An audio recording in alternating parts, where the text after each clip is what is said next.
नमस्कार, news 18 special bulletin देख रहे हैं आप। मैं हूं शुभी मिश्रा आपके साथ। बुलेटिन की शुरुआत बड़ी खबर के साथ करेंगे। पटना से बड़ी खबर आ रही है। शपथ ग्रहण की तैयारी में प्रशासन जुटा हुआ है। गांधी मैदान में आने जाने पर रोक लगा दी गई है। सोमवार से गुरुवार तक के लिए रोक लगा दी गई। शपथ ग्रहण समारोह की तैयारियां हो रही है। तैयारी की वजह से ये रोक लगाई गई है। बड़ी खबर आपको बता रहे हैं, पटना जिलाधिकारी ने इस बाबत जानकारी दी है। सोमवार से गुरुवार तक के लिए ये रोक लगा दी गई है। बड़ी जानकारी आपको दे दें, पटना से ये बड़ी खबर आ रही है। देखिए, सरकार एक जगह पोलिंग नहीं हुआ, जिस तरह का कैंपेन चल रहा है। मुख्यमंत्री जी 2 दिन जो लोग चर्चा कर रहे थे, 2 दिन बाय रोड लगभग 650 किलोमीटर वो रोड शो करते हुए कैंपेन की। प्रधानमंत्री जी का लगातार आना हुआ और कितना भरोसा बिहार की जनता ने दिखाया है। इसलिए मैंने कहा कि बड़ा जवाबदेही है और ये डबल इंजन की सरकार निश्चित रूप से जो बात हम लोगों ने प्रॉमिस किया है बिहार की जनता को अगले 5 साल में जो हम लोगों का है कि खास करके जो प्रायोरिटी सरकार की है, इंडस्ट्री को लाने का, हर एक जिला में उद्योग लगाने का और स्किलिंग करने का, स्किल्ड करना यहाँ के युवाओं को, वो प्रायोरिटी सरकार की है। और निश्चित रूप से आने वाले टाइम में जितना भरोसा बिहार की जनता ने एनडीए पर दिखाया है, इस सरकार पे दिखाया है, उस पर पूरा मेहनत करके उस चीज को पूरा किया जाएगा। सरकार के गठन की ठीक है सर, नया शोरूम दिखेगा या कुछ या जैसे वैसे ही रहेगा? जल्दी ही सब बात आपके सामने है। तो संजय झा को आप सुन रहे थे। अभी अभी मुख्यमंत्री आवास पर बैठक चल रही थी और उसी दौरान संजय झा ने कहा है कि नए सरकार के स्वरूप को लेकर जल्द ही सारी जानकारी दे दी जाएगी। और इसी बीच हम आपको बड़ी खबर के लिए, पूरी जानकारी के लिए मैं रुक करना चाहूंगी। अमित कुमार हमारे साथ न्यूज 18 संवाददाता जुड़े हुए हैं। अमित, क्या जानकारी है? शपथ ग्रहण की क्या तैयारियां चल रही है पटना में? बिल्कुल, देखिए, शपथ ग्रहण की तैयारी जो है वो कल सुबह से शुरू हो जाएगी और इस बाबत जो है गांधी मैदान में आम जनों की प्रवेश पर पूरी तरह से प्रतिबंध लगा दिया गया है। 17 तारीख से लेकर के 20 नवंबर तक, यानी कि 17 नवंबर से 20 नवंबर तक कोई भी व्यक्ति जो है, आमजन जो है, वो गांधी मैदान में उसकी एंट्री नहीं होगी। सिर्फ प्रशासन के लोग और जो तैयारी शपथ ग्रहण समारोह को लेकर के जो तैयारी होनी है उससे जुड़े जो लोग हैं वही गांधी मैदान में प्रवेश कर पाएंगे। और संभवतः ये ओथ जो है वो 20 नवंबर को होगी, क्योंकि डेडलाइन जो रखा गया है वो गांधी मैदान में आमजनों के प्रवेश पर रोक की वो 20 नवंबर को रखा गया है। तो ऐसे में 17 तारीख से तैयारी, यानी कल से ये तैयारी शुरू होगी और उसके बाद जब तैयारी पूरी हो जाएगी तो सरकार जो है नई सरकार जो है अपना ओथ लेते हुए नजर आएगी। और इसी को लेकर के ये आदेश जो है वो पटना डीएम डॉक्टर त्यागराजन ने दिया है। प्रशासनिक अमले को सीधे तौर पे कहा है कि कोई भी प्रवेश जो है वो अब कल से सुबह से गांधी मैदान में नहीं होगी। जी चलिए, बहुत शुक्रिया अमित हमारे साथ जुड़ने के लिए, तमाम जानकारी के लिए। पटना से बड़ी खबर आपको बता रहे हैं। संभावित तारीख शपथ ग्रहण की, जैसा कि हमारे संवाददाता बता रहे थे, 20 नवंबर ये संभावित तारीख हो सकती है जिस दिन शपथ ग्रहण समारोह रखा जाए। हालांकि तैयारियां पहले से ही रखी गई है और पहले से ही पटना के गांधी मैदान में बड़ी तैयारी की गई है।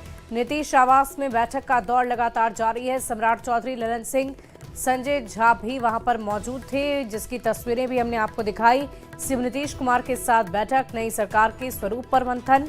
बड़ी खबर आपको बता रहे हैं पटना से, जहां नई सरकार के स्वरूप पर मंथन लगातार जारी है। बड़ी खबर आपको राजधानी पटना से दे दें।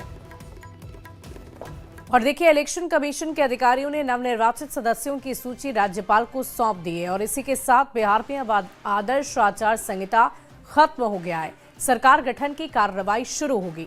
इलेक्शन कमीशन ऑफ इंडिया के सचिव और बिहार के CO Vinod Singh Gunjiyal, additional CO और सभी राजभवन पहुंचे और राज्यपाल को सूची सौंपने के बाद वहां से रवाना हो गए।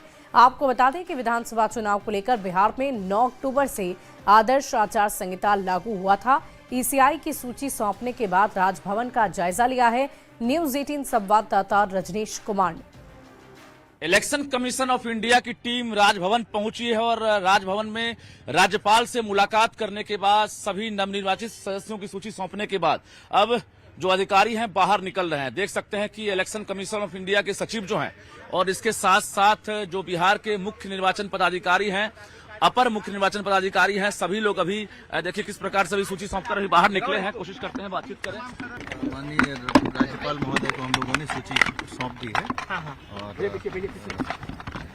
अभी जैसे समाप्त हो गया बिल्कुल आचार संहिता 243 सदस्यों की सूची सौंप दी जी तो अब जो प्रक्रिया थी पूरी वो हो गई है कंप्लीट हो गई है प्रक्रिया। हाँ, अब हाँ। आगे संसदीय कार्य विभाग की तरफ से कार्यवाही। जी आगे अपना जो सरकार के गठन की प्रक्रिया पूरी हो। चुनाव आचार संहिता खत्म हो गया क्या? Thank you. जी जी बिल्कुल। चलिए बहुत बहुत धन्यवाद सर। और देखिए अभी मुख्य निर्वाचन पदाधिकारी बिहार विनोद सिंह गुंजियाल जानकारी दे रहे थे और इसके साथ साथ कैमरामैन सुबोध से कहेंगे पीछे की गाड़ी को भी दिखाइए कि तमाम अधिकारियों की टीम जो है अभी राजभवन पहुंची थी और यहाँ देखिए अपर मुख्य निर्वाचन पदाधिकारी जो हैं अमित पांडे और प्रशांत सीएच ये भी साथ में हैं और देखिए तमाम जो अधिकारी हैं अब यहाँ से जो गाड़ियों का काफिला है बड़ी टीम है जो राजभवन अभी पहुंची थी और गाड़ियों का काफिला जो है आप देख सकते हैं कि किस प्रकार से राजभवन से अब यहाँ पर अधिकारी लौट रहे हैं।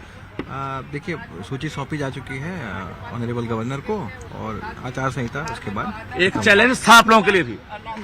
चैलेंज कमीशन के लिए तो था ही और उसके बाद चलिए तो ये देखिए कि अब जो अधिकारी हैं वो आगे बढ़ रहे हैं और राज्यपाल से मुलाकात करने के बाद सभी नवनिर्वाचित जो सदस्य हैं उनकी सूची सौंपे जाने के बाद बाहर निकले हैं। यहाँ से अब सारे अधिकारी अब निकल पड़े हैं यानी अब model code of conduct Bihar में खत्म हो गया है और चुनाव आयोग ने जो जिम्मेवारी एक तरह से अधिकारियों को सौंपी थी जो भी जिलाधिकारी आरओ की भूमिका में थे उन्होंने अपना काम कर दिया है। अब नई सरकार के गठन का इंतजार है और जिसको लेकर भी तैयारी तेज है। कैमरामैन सुबोध के साथ रजनीश कुमार, न्यूज 18 पटना। और बड़ी खबर आरा से आ रही है जहां आरा कोइलवर छपरा फोर लेन पर जमालपुर बाजार के पास एक ट्रक में अचानक आग लगने से अफरा तफरी का माहौल हो गया। जानकारी के अनुसार एक बंद बॉडी कंटेनर में भीषण आग लग गई है। रोड से गुजरते समय कंटेनर ऊपर से गुजर रहे बिजली के तार को छू गया जिससे कंटेनर धो-धो कर जल उठा। इसी दौरान चालक की करंट लगने से मौत भी हो गई है। सूचना मिलते ही पुलिस टीम मौके पर पहुंची, हालात को काबू में किया है। चालक के शव को पोस्टमार्टम के लिए भेजा गया है।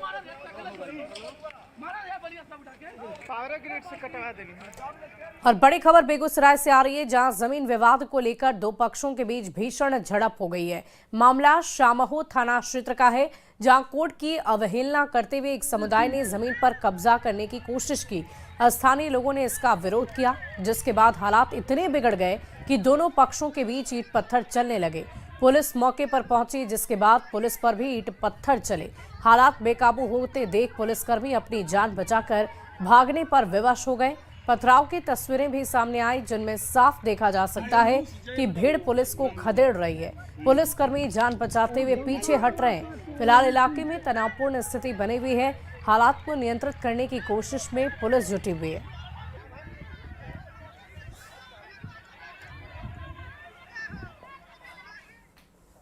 और बड़ी खबर आपको वैशाली से देंगे जहां गोपालपुर चौक स्थित ज्ञान निकेतन कोचिंग हॉस्टल में 7 साल के छात्र अर्जुन ठाकुर की गला रेत कर हत्या कर दी गई है। इलाके में भारी बवाल मचा हुआ है। आक्रोशित लोगों ने हॉस्टल में तोड़फोड़, गाड़ियों को क्षतिग्रस्त करने की बात कही, पुलिस पर पथराव किया। कई थानों की पुलिस और लालगंज एसडीपीओ स्थिति को संभालने पहुंचे। बच्चे के शरीर पर गहरे जख्म के निशान हैं। पुलिस ने हॉस्टल संचालक समेत 4 लोगों को हिरासत में लेकर पूछताछ शुरू कर दी है। वहीं एफएसएल की टीम सीसीटीवी की मदद से इस पूरे मामले की जांच में जुटी है कि आखिर इस पूरी वारदात को कैसे अंजाम दिया गया। घटनास्थल के मुआयना के लिए एफएसएल की टीम को बुलाया गया है और बच्चियों को पोस्टमार्टम में भेजा जा रहा है। लाश को भेजा जा रहा है पोस्टमार्टम में और फिर जो पीड़ित पक्ष का जो बयान आता है उसके आधार पर हम लोग कार्रवाई करेंगे। फिलहाल जो छात्रावास का संचालक है उसको अभिरक्षा में लेकर उनसे पूछताछ की जा रही है। स्कूल में आके देखते तो आए थे, यहाँ प्रशासन पहले ही आ चुकी थी, गेट लॉक था तो कुछ हल्ला बाहर में हुआ है तो फिर प्रशासन परिजन लोग को आने दिया तो अंदर आके देखे तो बच्चा नीचे ग्राउंड फ्लोर में लेटा हुआ है और कपड़ा पहने हुए है और गर्दन ये कट मार पूरा है ऐसे में। संचालक के द्वारा क्या बताया? संचालक के द्वारा हम लोग को इतना बात नहीं हो पाया है। प्रशासन हम लोग से पहले आ चुके थे यहाँ पे। और लखीसराय से एक बड़ी खबर आ रही है जहां पुलिस को बड़ी कामयाबी हाथ लगी। एसडीपीओ के नेतृत्व में सूर्यगढ़ा थाना पुलिस की इस साथ एसटीएफ और डीआईयू की टीम ने आनंदपुर गांव में छापेमारी कर मिनी गन फैक्ट्री का खुलासा कर दिया है। पुलिस ने मिनी गन फैक्ट्री संचालक समेत 6 तस्कर को गिरफ्तार भी किया। पुलिस ने मिनी गन फैक्ट्री से एक देसी कट्टा, 2 जिंदा कारतूस, अर्धनिर्मित 40 पीस पिस्टल, 20 पीस स्लाइडर, अर्धनिर्मित बैरल 45 पीस के साथ कई सामान को जब्त किया। डेयरी की आड़ में अवैध हथियार बनाने का काम चल रहा था। ड्रिल और लेथ मशीन की आवाज बाहर न आए, इसलिए वहां पर तेज आवाज में साउंड बॉक्स बजाकर काम किया जाता था। संयुक्त रूप से छापेमारी करने पर ये करीब बहुत सारे सामग्री आपको दिख रहे हैं वो बरामद हुआ है और काफ़ी लेथ मशीन हुए हैं। उन्होंने डेमो भी दिखाया कैसे बनाते हैं, क्या करते हैं। हम लोग काफ़ी इसका ये पता किए कहाँ से मटेरियल्स लाते हैं, रॉ मटेरियल्स कहाँ से लाते हैं, बना के फिर कहाँ तो हम लोग लिंकेज पर काम कर रहे हैं। उस पर भी हम लोगों ने काफ़ी काम किया। इसमें से कुल 6 अपराधी जो है गिरफ्तार किए गए हैं और भारी मात्रा में आपका पिस्टल और ये सब बरामद किया गया। अगली खबर जमुई से, जहां झाझा स्टेशन पर दुरंतो एक्सप्रेस से रेल पुलिस एक यात्री के पास 70 लाख रुपए बरामद किया है। ये बड़ी खबर आपको बता रहे हैं। यात्री का नाम श्याम सुंदर दास बताया जा रहा है, जो दिल्ली के करोल बाग का रहने वाला था और कोलकाता जा रहा था। दानापुर कंट्रोल से सूचना के बाद ट्रेन की स्क्वाड पार्टी और रेल पुलिस ने झाझा स्टेशन पर S3 बोगी में जांच के बाद बरामद किया है। कैश को लेकर जब यात्री ने संतोषजनक जवाब नहीं दिया, तब रेल पुलिस ने कैश को जब्त किया। इस बारे में जांच के लिए रेल पुलिस ने आयकर विभाग को सूचना भी दी है। बताया जा रहा है कि रुपयों से भरा बैग यात्री श्याम सुंदर दास को दिल्ली में एक मंदिर के सेवक सुखदेव नायक ने कोलकाता पहुंचाने के लिए दिया था। रेल पुलिस मामले की जांच में जुटी है कि आखिर ये क्या मामला है।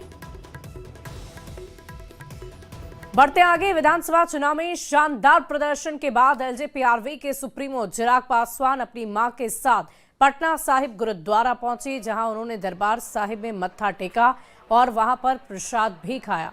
बिहार में अमन चैन और खुशहाली की कामना की है। चिराग पासवान ने चुनावी जीत को जनता का आशीर्वाद बताया। उन्होंने कहा कि जनता ने इस बार एलजेपीआरवी पर भरोसा दिखाया है और पार्टी ने 19 सीटों पर महत्वपूर्ण रूप से जीत दर्ज की है। इस दौरान चिराग और उनकी मां और पूरा परिवार लंगर में खाते नजर भी आए।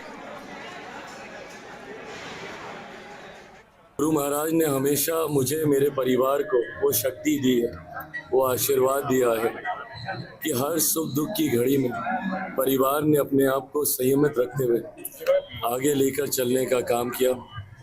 आज जब गुरु महाराज के आशीर्वाद से मुझे, मेरे परिवार, मेरी पार्टी में इतनी खुशियां आई हैं, तो आज बस सिर्फ सर झुकाकर उनका धन्यवाद करने आया। और देखिए, चुनाव परिणाम के बाद एक तरफ जहां लालू परिवार में आपसी टकराव देखने को मिल रहा है, तो दूसरी तरफ आरजेडी दफ्तर में पूरी तरह सन्नाटा पसरा है। प्रदेश अध्यक्ष के कार्यालय में ताला लटका है तो प्रवक्ताओं का कमरा भी खाली पड़ा है। आरजेडी कार्यालय से पूरी खबर दे रहे हैं संवाददाता अमित कुमार। चुनाव परिणाम के बाद जो है आरजेडी कार्यालय में जो है सन्नाटा पसरा है और यहाँ दिखाना चाहेंगे ये तस्वीर। यूथ प्रदेश अध्यक्ष, युवा प्रदेश अध्यक्ष आरजेडी के ये कार्यालय का जो है वो तस्वीरें ताला लटका है। यहाँ पे लालू प्रसाद तेजस्वी यादव के भी कमरे बंद हैं। मंगनी लाल मंडल जो प्रदेश अध्यक्ष हैं, इनके भी कमरे में जो है वो ताला लटका है और कार्यालय जो है वो पूरी तौर से कह सकते हैं कि सन्नाटे की तस्वीर है। जो यहाँ पे कर्मचारी हैं, ऑफिस के कर्मचारी हैं, वो ज़रूर ऑन ड्यूटी हैं, लेकिन अगर बात करें हम बाकी बड़े नेताओं की, बड़े चेहरे की, तो वो यहाँ नहीं है। देखिए इस तरह से आरजेडी के कार्यालय में जो है वो सन्नाटा है। कह सकते हैं कि तस्वीर जो है वो यहाँ पे सन्नाटे सी नज़र आ रही है। एकदम से कह सकते हैं कि ये देखिए कार्यालय जो है मुख्य प्रवक्ता का बंद है और पूरे तौर पे यहाँ हम दूसरी तस्वीर भी दिखाना चाहते हैं। यहाँ देखिए ये प्रवक्ताओं का जो कक्ष है, कमरा है, उसकी भी हम तस्वीर यहाँ दिखाना चाहेंगे कि देखिए यहाँ पे जो है वो कुर्सियाँ खाली पड़ी हुई है, वीरान है ये कमरा। तो पूरे तौर पे कह सकते हैं कि आरजेडी कार्यालय में सन्नाटे सी स्थिति है और वो भी तब जब रोहिणी आचार्य ने जो है वो अपनी आप बीती बताई है और जिस तरह से आरजेडी परिवार में, लालू परिवार में कह सकते हैं कि चुनाव नतीजों के बाद विद्रोह की स्थिति है। उसके बाद ये तस्वीर जो है वो आरजेडी कार्यालय में नज़र आ रही है कि इस चारों तरफ सन्नाटा है। रोहिणी आचार्य ने कल अपनी आप बीती भी बताई। जब वो मीडिया से बात की तो उन्होंने कहा कि जो तेजस्वी के सलाहकार हैं उनके विरुद्ध एक्शन लेने को लिए जब कहा गया तो उनके ऊपर जो है वो चप्पल चलाने की कोशिश की गई, गालियाँ दी गई। और आज एक बार फिर से रोहिणी आचार्य ने एक ट्वीट करके कहा कि हम अपने स्वाभिमान के साथ समझौता नहीं करेंगे, हम लालू प्रसाद यादव की बेटी हैं और मान सम्मान की लड़ाई सदैव मेरे पिताजी ने लड़ा है, तो वो लड़ाई हम भी लड़ेंगे। और कहीं न कहीं उन्होंने ये भी कहा कि अब हम अपने आप को पार्टी से अलग कर चुके हैं, मेरा कोई परिवार नहीं है, मैं अब आरजेडी में नहीं हूँ, सदस्य नहीं हूँ। और बताते ये चले कि इस तमाम घटनाक्रम के बाद भी जो है वो न तो तेजस्वी की तरफ से कोई रिएक्शन आया है, न आरजेडी के जो है बड़े नेताओं के तरफ से कोई बयान आया है। चूँकि ये पार्टी का और लालू प्रसाद यादव के परिवार का अंदरूनी मामला है, तो इस कारण से बड़े जो नेता हैं, बड़े चेहरे हैं, वो भी कुछ नहीं कह रहे हैं। लेकिन जो तस्वीर है वो बताने को काफी चलाया गया, गालियाँ दी गई, आपने बताया, आपने कहा था कि चप्पल चलाया गया। चप्पल चलाने की बात आपने कही, अब आप लोग जाकर के वहाँ इंक्वायरी कर लीजिए। सही बात है, रोहिणी जो बोलती है सच बोलती है, और जिसको भी कंडेम करना आकर के सामने मेरे सामने बैठवाइए। रोहिणी किस बात पर ये खफा हुए, क्या हुआ, कुछ बताएंगे? रोहिणी जी चप्पल किसने चलाया? रोहिणी जी चप्पल किसने चलाया था? रोहिणी जी आप आराम से बात करें। आप ये बात जाके तेजस्वी यादव, आप ये बात जाकर के तेजस्वी यादव किसके शहर पे हुआ है उनसे जाके पूछिए, संजय यादव से पूछिए, रेचल यादव से पूछिए, कोई लड़के का क्या नाम था, रमीश से जाके पूछिए। आप जाइए वहाँ पे इनको। हम बिल्कुल पूछेंगे और हम बिल्कुल पूछेंगे, लेकिन आपका मन क्या है? आपको गंदा भी कहा गया, आपने किडनी दी है, बहुत बड़ा योगदान आपका अपने परिवार के लिए, लालू जी के लिए। रोहिणी जी अपने पिताजी से कुछ कहेंगे क्या, कोई मैसेज? नहीं, पिताजी मेरे साथ हमेशा है। कल मेरे माता पिता भी रो रहे थे, मेरी बहन रो रही थी मेरे लिए। मुझे भगवान ने मुझे सौभाग्य दिया कि मुझे मेरे इस तरह के माता पिता मिले जो मेरा हर समय मेरा साथ दिए। मुझे बस इतना ही कहना है कि भगवान ना करे कि आप लोग के भी घर में कभी मेरे जैसी बहन बेटियां हो। जिस घर में भाई हो, भाई लोग का ही योगदान होना चाहिए। काहे सारा बलिदान बेटी लोग दी, और जब बेटी कुछ सवाल पूछे तो आप बोल दीजिएगा कि आप ससुराल में जाओ, तुम्हारा शादी हो गया। आप बहुत ज्यादा रोई हैं, इसकी वजह से आपकी आवाज बैठ गई है। रोहिणी आप बहुत ज्यादा रोई हैं, आपकी लालू जी से कोई बातचीत हुई इस बीच में? जैसा बर्ताव किया, चप्पल फेंकने मैंने सिर्फ अपने भाई को अपने घर से निकाला है। मेरी बहनें, मेरी माता, मेरे पिता मेरे साथ है। लालू जी से कोई बातचीत हुई है इस बीच में आपकी? अगला कदम आपका क्या होगा? जिससे हर दिन मेरी बात हो रही है, हर समय कैमरा तो पीछे कर रही है। तो आप अब कब तक यहाँ दिल्ली में रहेंगे? अभी इसका अभी हम अपने ससुराल बॉम्बे खड़े हैं, बॉम्बे में रहेंगे 10 दिन। मेरी सास भी कल से रो रही है ये सब तमाशा देख करके। उनको मेरी चिंता हुई, इसलिए उन्होंने बुलाया कि मैं जा रही हूँ अपनी सास के पास। ठीक है मैम, ठीक है। ठीक, थैंक यू। संजय आप अगर ANI पर रोहिणी दीदी अगर आप बता पाए। तो रोहिणी आचार्य को आप सुन रहे थे, उन्होंने साफ शब्दों में कहा कि मेरे माता पिता भी मेरे लिए रो रहे हैं, मेरे भाई ने मुझे घर से निकाला है। और किसी भी सवाल पर उन्होंने एक ही जवाब दिया कि जाकर संजय यादव और रमीश से पूछिए कि क्या हुआ है, क्यों इस तरह की बात उन्होंने मेरे लिए की। और उन्होंने साफ साफ आरोप अपने भाई यानी कि तेजस्वी यादव पर लगाया। उन्होंने कहा कि मेरे माता पिता ने नहीं, मेरे भाई ने मुझे घर से बाहर निकाला है। रोहिणी आचार्य को आप सुन रहे थे। और फिलहाल इस बुलेटिन में अभी के लिए बस इतना ही। आप बने रहे न्यूज़ 18 बिहार झारखंड के साथ।